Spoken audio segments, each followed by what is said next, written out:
Hello, this is Galen Wixson, President and CEO of the Lubbock Symphony, and it's great to have you here today on this installment of the Lubbock Symphony Orchestra's ClefNotes. Before we get started with our talk today, I would like to thank Classical 105.7 for hosting our program each week. Today, we will be talking to the distinguished David Shea, Principal Clarinet of the Lubbock Symphony Orchestra. David, welcome. Thank you. I'm happy to be here. We have a very special concert coming up that features a prominent role for the clarinet. So on March 28th, which is, hold on, I got to check my notes. On March 28th, which is a Friday evening, at the Crickets Theater at Buddy Holly Hall, the Lubbock Symphony Chamber Orchestra will be performing a concert. And a couple of the works that will be included are the Richard Strauss Suite in B-flat major, the Schubert Symphony No. 8, the Unfinished, which everybody's probably quite familiar with that's listening to this program, and then the Offenbach Overture to Orpheus in the Underworld. But then at the right after the Strauss in the first half, we will have this incredible work, the Aaron Copland Clarinet Concerto. And so this is where we're going to feature you. What can you tell us about this work? Well, it was a work that was commissioned by Benny Goodman. Benny Goodman was, of course, at that time in the 40s, was one of the great clarinetists and musicians of the time, very, very famous. And part of Benny Goodman's wishes actually was to use his fame to create or commission new works from prominent classical composers. So he approached Aaron Copland to write a concerto for him. And of course, Aaron Copland was enjoying great fame at this point. So this was an amazing thing for us in the clarinet world to have such an advocate trying to get wonderful new pieces written for us. So yeah, so he worked with Aaron Copland to create this piece, and it's one of our great concertos. And So some of the so where Copland was getting a lot of his success at this time was this the period during all of the Martha Graham ballet adventures that he was doing? yes, yes, he was very much interested in creating an American sound, a very unique American sound. Mm-hmm. He was also intrigued by elements of jazz Mm-hmm. because, of course, Benny Goodman was the king of swing. Right. And what was also interesting is Aaron Copland was spending some time in South America, and he was getting very interested in Latin American music. Right. So in this concerto, there are times when he's alternating between a more jazz type feel that we expect with a concerto written for Aaron Copland, Mm-hmm. but he does add some elements of Latin dance music in there as well, and sometimes they play against one another, so it's really interesting. Um, Yeah, so I did a little bit of reading on this, and the form is kind of unusual, right? It's a two movement work, but you have this bridge, what is it, cadenza between them. Yes, yes. It's the opening is one of the most beautiful openings of any of our pieces in our repertoire. Mm-hmm. And this is followed by a very significant cadenza, Yes. which is very interesting in the way it's written. It really includes a lot of ideas that are developed later in the piece. I mean, it's absolutely brilliant when you look at how it's put together. He introduces all these little ideas, elaborates on them, and as the piece unfolds after the cadenza, you start to recognize a lot of the material from the cadenza.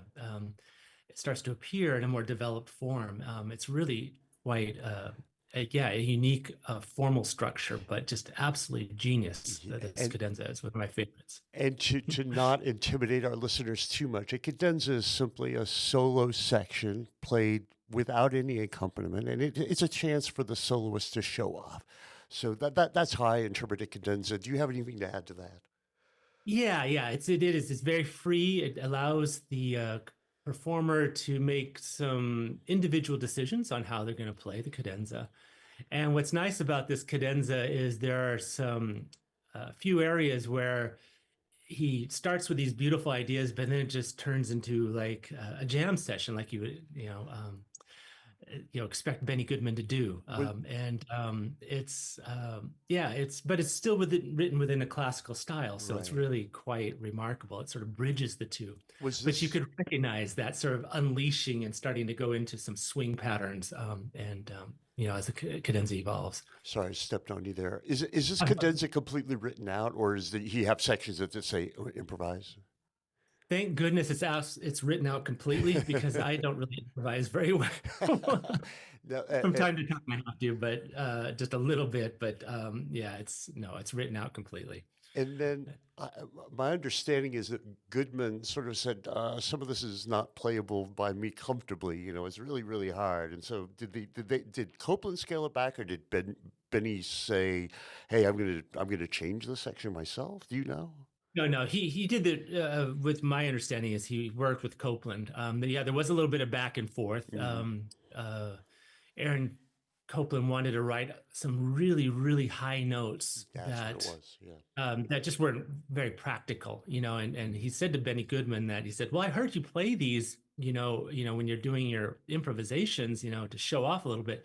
But he said that's really different, and all the clarinetists who play this piece are so thankful that Benny Goodman put his foot down because it would have been just so difficult to play with the original notation. Yeah, Benny Goodman did us all a great favor That's by reining it in a little bit. That's really great. And then the piece itself was written between 1947 and 1949 by the Mhm. documentation that we have. And he was Mhm. spending some time in South America and had a lot of time to sort of study local rhythms and music. And then the premiere of the piece took place in 1950 on a radio broadcast, but there's a little bit of controversy there about what was a premiere because that was a radio broadcast, so there wasn't actually a big audience to hear it. Yeah. And so then the Philadelphia Orchestra, they took it and played it. That's I my believe understanding. so. I'm a little bit Yeah, hazy that's on those. okay. I didn't want to bury you down in those details, but the controversies that it's kind of interesting what happens when these pieces are new and we're trying to get them off the ground. Goodman held on to it for a long time. He wasn't going to play Yeah. it. Yeah, I think so. And this was one of his really great commissions, and I think he knew what he had. Uh-huh. And of course, radio had been around for a long time, but we're starting to see, recordings and radio broadcasts as ways of promoting this music. So it's not too much of a surprise that this piece was introduced over radio initially before it Right. got into the concert hall. And I think it was just a sign of the times, actually. And I think it's Yeah. also interesting that Copeland felt the piece was important enough that he conducted that premiere, and he really took ownership of this and wanted it to sound a certain way. Mhm. Um, David, stepping away from the concerto for a second, you've been in Lubbock now for a while. Yeah, since 2000, I was hired at Texas Tech, and I've been playing in the symphony since 2000, Yeah, and have yeah, it's coming on 25 years now. unbelievable. And so, where did you come from before you came to Lubbock? Yeah, I spent a few years in Abilene, Texas, at McMurray University. It was Yeah, my first job right out of my doctoral program at Indiana. in Indiana. And it's very difficult to get jobs teaching your instrument at the college level. It's Right, such an incredible opportunity. It's very much in high demand, and only a few jobs in the country you can even apply for every year. right. And getting that first job is really tough. And so I really have some fond memories of being in Abilene those 4 years that I was there, and allowed people in Lubbock to hear me in the orchestra down there, Uh-huh. and made some connections, which never gets you the job, but it doesn't hurt to have people know who you are. So at least to say, take a look at this guy when he applies. Oh. Um, so yeah, I did 4 years, a very small program there, but I learned Mhm. a lot and really enjoyed my time. Completely different than Texas And, Tech, and, but I and, enjoyed it. and who was your teacher at Indiana? I studied with all three of them, but my main teacher was Howard Klug, Wow. and but I did work with L.E. Ben and James Campbell a Hmm. bit as well. Great names Yeah. in this Yeah. industry. And now, do you have students that have done something, anything remarkable, or or what notable accomplishments can you point to? Sure, sure. Most of my, I mean, actually, I'm very proud of every student Of course. because many of my students go out in the public schools, and that's what Hmm. really I think is the most important thing musicians can do is to Yeah. actually bring music to the masses and provide that opportunity. But I've had a number of students play in the military bands. Oh, Mia nice. Zamora, who is substituted with us fairly regularly and recently, is now in one of the Navy fleet bands, and so that's wonderful. I had another student who played subbed with us in LSO a few years ago. His name is Spencer Reese. Oh, yeah. He went to New York and he actually got to play a concert with the New York Philharmonic. Did he really? He's like that. He still got that experience. He said it was the Wow. most exciting and terrifying experience of his life. I'll bet. Um, and then, yeah, I have another number of other students who have, gone on to do graduate degrees Hmm. and are teaching some small universities right now. That's And great. That's yeah, so just a variety of different um, occupations and directions they've all That's great. gone. I recall Spencer. He's a fantastic musician. I'm glad Yeah. he's doing well in New York. He had such a great time here. I know, and what a great influence that you were on him. Getting back to the concerto, are there any particular performances that are inspiring to you of that work? You know, yeah, I actually liked very much the Benny Goodman. I learned a lot from that because there's a lot of performances that are more modern that people start to do a lot of things with the concerto. Like they swing a lot of the spots in the concerto where it's not indicated to do that, but they Uh-huh. thought it was appropriate. Uh-huh. But what I always found interesting is listening to Benny Goodman's performances. He did not swing those areas. And I thought, well, if they needed to be swung, he would have done that.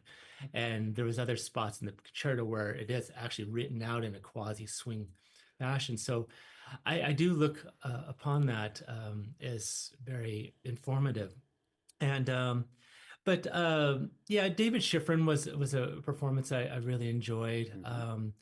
Uh, John Brussier, a good performance too. It's interesting. Once I learn a piece like this and have performed it before, I don't listen to a lot of recordings because I think Right. we all develop our own way of playing it. Yes. And so yeah, I haven't listened to many more contemporary performances. There are a couple out there that I don't necessarily, I don't agree with the way they play it, but I respect what they do because everybody does can Like, do what they want, of course. right. So, What so, what so anyway, was yeah, yeah, what was Copeland's original idea about the instrumentation of this? I mean, we're using a very small ensemble. Was that the original intent? I think so. I don't know a lot of that Yeah, detail, but I yeah, think there's something very special about highlighting the clarinet, with the strings because there's such a contrast in timbre, that's right. and of course with the harp and the piano, you get a little more percussive qualities and tone colors and various things. But I think, yeah, it was interesting his choice. Of course, he did many recordings, of course, that used strings. Hmm. But yeah, it's interesting. There's no big band in this, but maybe that. There's no percussion. I mean, he depends Yeah, on the bass players to kind of slap the bass to get that percussive quality that you hear in exactly. Latin music. So it's really interesting how he does all that.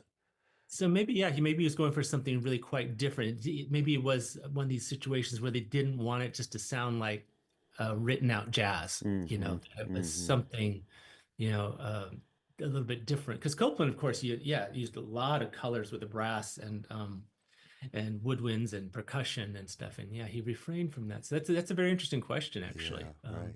Okay. But I'm glad he did it because it's fun for us as clarinetists to play with strings. And if we're not competing with other wind timbres, it's a little bit easier for us to play and project. And Yeah, I we was about to say you don't have to push as hard, so you kind of yeah, relax and let abs- the clarinet speak on its own a little bit more and exactly. Yeah, express. So that's fun to play in that situation. that's really great. And, Well, David, thank you so much for your time. For those folks that want to go see this concert, it is March 28th on Friday. To get tickets, please visit lubbocksymphony.org or give us a call, 806 762 1688.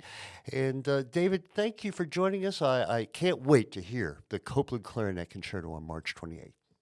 great, thank you. And I'm very, very appreciative of this opportunity to share this music with the people of Lubbock. So I'm looking forward to it. All right, we'll talk soon. That was David Shea via Zoom, talking about the Copeland Clarinet Concerto. Thank you, David. He's an extraordinary musician, and I want all of you to come and listen to us on March 28th. Just a couple of other things to note as we wrap up. The Lubbock Symphony will have its Masterworks 5 concert at the Buddy Holly Hall in the Helen DeWitt Jones Theater on April 5th. Again, that's at 7:30 in the Helen DeWitt Jones Theater. And on June 7th, the Lubbock Symphony will wrap up its 24-25 season with the concert, a tribute to the music group ABBA. A group from Denmark will be joining us on stage for that concert, and that will be on June 7th, again at 7:30 p.m. in the Helen DeWitt Jones Theater at Buddy Holly Hall. Thank you so much. And one last note. The Lubbock Symphony will be making a big announcement in the following weeks for its 2025-2026 season. Believe me, it is not something you want to miss. So check your mailboxes at home if you're a subscriber. If you are interested in subscribing to the Symphony, give us a call, 806-762-1688, or always visit us online, lubbocksymphony.org. This is Galen Wixson, signing off for this episode of ClefNotes. Thank you.